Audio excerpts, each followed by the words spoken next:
আসসালামু আলাইকুম viewers, welcome to my channel Codenest academy. আজকের ভিডিওতে পাইথনের অপারেটরস টপিকটি কভার করব। আপনারা যদি এর আগের ভিডিওটি না দেখে থাকেন অবশ্যই ভিডিওটি দেখবেন। ভিডিওটির লিংক ডেসক্রিপশন বক্সে অথবা আই বাটনে দেওয়া থাকবে। প্রথমে operators.py নামে একটা ফাইল ক্রিয়েট করব।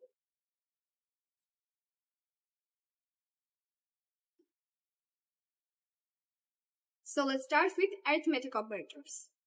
গত পর্বে arithmetic operators নিয়ে আলোচনা করেছিলাম। আজকে এই নিয়ে বিস্তারিত আলোচনা করব না, কিন্তু ফ্লোর ডিভিশন, মডুলাস অপারেটর এবং এক্সপোনেনশিয়াল অপারেটর নিয়ে আলোচনা করব।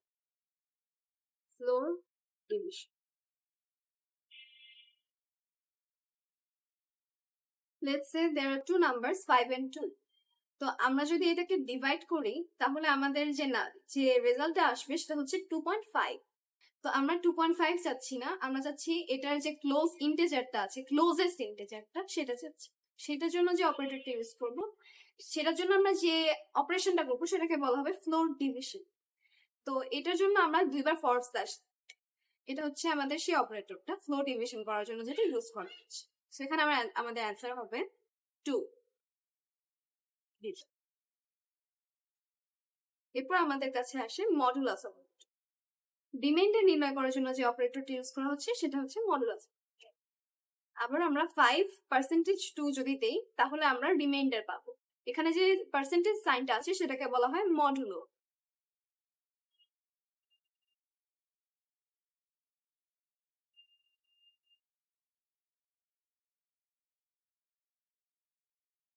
এই যে এখানে যে 1 অ্যান্সার আসছে, অর্থাৎ 5 কে 2 দিয়ে ডিভাইড করলে যে রিমাইন্ডারটা থাকে সেটা হচ্ছে 1।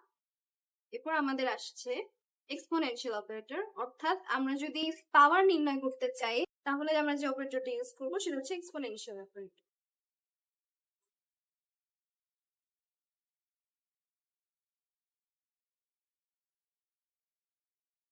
ফ্রেন্ডস, 5 2 দুইবার অ্যাস্টেরিস্ক দিব তাহলে আমরা এক্সপোনেনশিয়ালটা নির্ণয় করতে পারবো।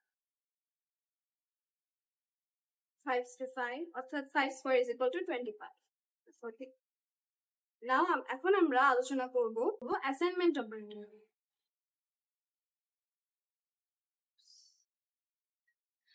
ধরুন আপনারা একটা নাম্বারকে একটা ভ্যারিয়েবল অ্যাসাইন করতে চান, তাহলে আপনারা ইজ ইকুয়াল টু অপারেটরটা ইউজ করব।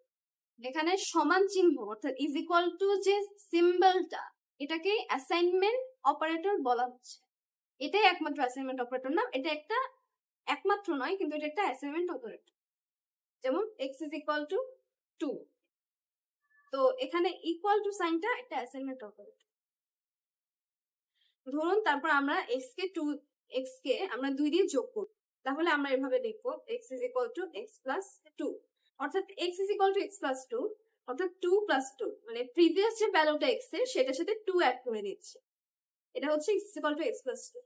তো এখানে একটা শর্টকাট আছে, সেটা হচ্ছে আমরা is equal to আগে যদি প্লাস আর তারপর ইকুয়াল টু দেই, যে নাম্বারটা দিয়ে যোগ করতে যাচ্ছি তারপর সেই নাম্বারটা দিই, তাহলেও কিন্তু একই রেজাল্ট পাওয়া যায়।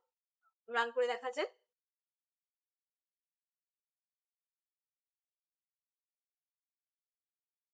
আচ্ছা, প্রিন্ট করা হয়নি, প্রিন্ট করতে হবে আমাদেরকে 4। আবার আমরা যদি x is equal to x plus 2 করি তাহলেও কিন্তু আমরা 4ই পাবো, 4। তো আমরা এই শর্টকাটটা ইউজ করব, x plus is equal to 2, এখানে প্লাস is equal to, এটা একটা অ্যাসাইনমেন্ট অপারেটর। এভাবে অন্যান্য অ্যারিথমেটিক অপারেটরস এর জন্য অ্যাসাইনমেন্ট অপারেটর রয়েছে, যেমন x minus equal to 2, x modulo equal to 2, এগুলো হচ্ছে অ্যাসাইনমেন্ট অপারেটর। এখন আমরা বলবো কম্প্যারিজন অপারেটরস। আমরা ফার্স্টে দুটো ভ্যারিয়েবল ডিক্লেয়ার করে নিই। Let's say n1 is equal to 5 and n2 is equal to 3. So আমরা এই দুটোকে কম্পেয়ার করব। কম্পেয়ারের জন্য যে অপারেটরস ইউজ করা হয়, like bigger than, less than, bigger equal two, or less equal two, or equal to equal to. তো এটার জন্য আমরা যে অ্যান্সারটা পাবো সেটা হচ্ছে ট্রু অর ফলস, অর্থাৎ আমরা দেখছি n1 is bigger than n2, তাহলে এটা রিটার্ন করবে যে এটা সত্যি নাকি মিথ্যা। এটাই হচ্ছে কম্পারিজন অপারেটরের কাজ। ট্রু অর্থাৎ 5 is bigger than 3, আবার যদি আমরা দেই n1 is equal to 2, অর্থাৎ এটা আমাদের ফলস দিবে, অর্থাৎ n1 আর n2 সমান নয়।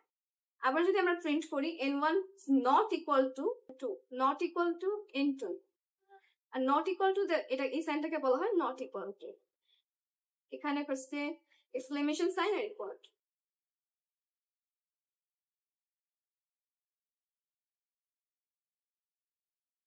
ট্রু, এটা হচ্ছে আমাদের নট ইকুয়াল টু। এরপর আসে হচ্ছে আমাদের বিগার ইকুয়াল টু আর লেস ইকুয়াল টু, অর্থাৎ n1 হয় n2 থেকে বড় অথবা সমান, it's bigger equal two n2।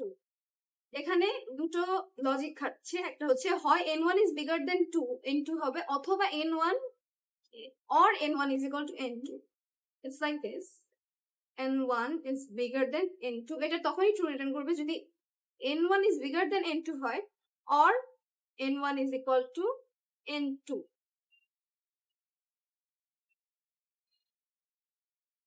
এখানে ট্রু প্রিন্ট হচ্ছে, অর্থাৎ n1 is bigger than n2। তো এটা হচ্ছে, এগুলো হচ্ছে কম্পারিজন অপারেটরস। এছাড়াও রয়েছে print n1 is less equal to, less or equal to n2। এরপর আসে আমাদের print n1 is bigger less than n2, অথবা print n1 is bigger than n2। এখানে কমেন্ট করে দিচ্ছি আমি, যাতে কোডটা পরবর্তীতে বুঝতে সুবিধা হয়।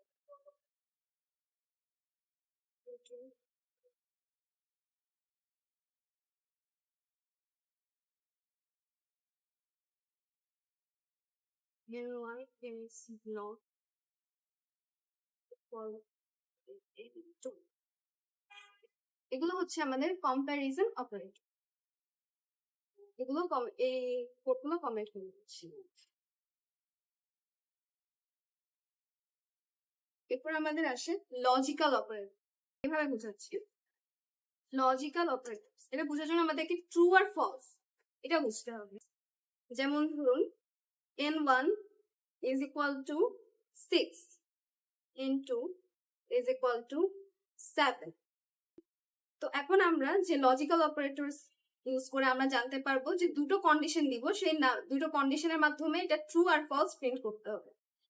এই লজিক্যাল অপারেটর হচ্ছে তিনটা, and, or, not। আমরা কম্পারিজন অপারেটর দিয়ে দুটো কন্ডিশন ক্রিয়েট করছি, n1 is bigger than 7, তারপর লিখছি n2 is less than 8। তো মাঝখানে আমরা একটা লজিক্যাল অপারেটর and অপারেটর দিচ্ছি। তো এখন আমাদের এটা প্রিন্ট করবে ফলস। and অপারেটরটা ইউজ করলে আমরা যে দুটো কন্ডিশন দিব, তো যে দুটো কন্ডিশন দিব সেই দুটো কন্ডিশনই সত্যি হতে হবে, অর্থাৎ দুটো কন্ডিশনই ঠিক হতে হবে, না হলে এটা ট্রু রিটার্ন করবে না। তারপর আমাদের কাছে আসে অর অপারেটর, অর্থাৎ যে কোনো কন্ডিশন যদি ঠিক সত্যি হয় তাহলে আমাদের ট্রু রিটার্ন করতে, মানে যে কোনোটা ঠিক হলে n1 is bigger than 7 or n2 is less than 8। এখানে চেক করবে যে n1 কি 7 থেকে বড়, না n1 7 থেকে বড় না। তারপর আমরা ইউজ করছি অর, অথবা n2 যদি 8 থেকে ছোট হয়, এখানে n2 8 থেকে ছোট, তাই এটা রিটার্ন করবে ট্রু। দেখে নেওয়া যাক, এই যে ট্রু, এখানে ট্রু রিটার্ন করার কারণ এটাই যে একটা কন্ডিশন সত্যি হয়েছে। আজকের ভিডিওটি এখানেই শেষ করছি, পরবর্তী ভিডিওতে বাকি যে অপারেটরস গুলো রয়েছে সেগুলো নিয়ে আলোচনা করা।